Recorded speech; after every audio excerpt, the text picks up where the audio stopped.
Hi நண்பர்களே, நம்ம எல்லாருக்கும் விநாயகர் ரொம்ப பிடிக்கும். ஆனா விநாயகருக்கு ஏன் யானை தலை வந்ததுன்னு தெரியுமா?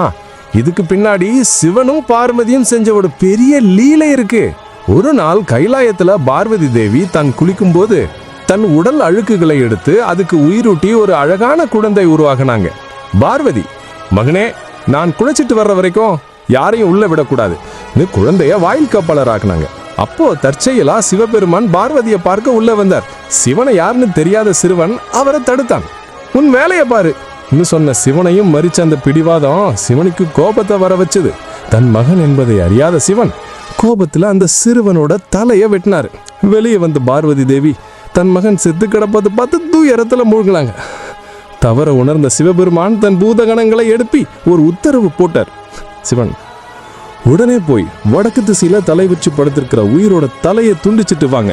பூதகணங்கள் போய் பார்த்தப்போ மனிதர்கள் யாரும் அப்படி படுக்கல.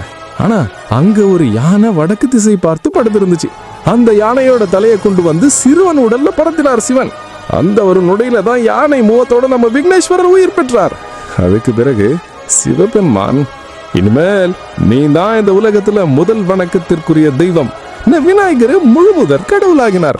நண்பன், இனிமே விநாயகரை பார்க்கும் போதெல்லாம் இந்த அன்பு நிறைந்த கதை நினைச்சு பாருங்க. இந்த கதை பிடிச்சிருந்தா காமெண்ட்ஸ்ல ஓம் கணபதே நமக சொல்லுங்க.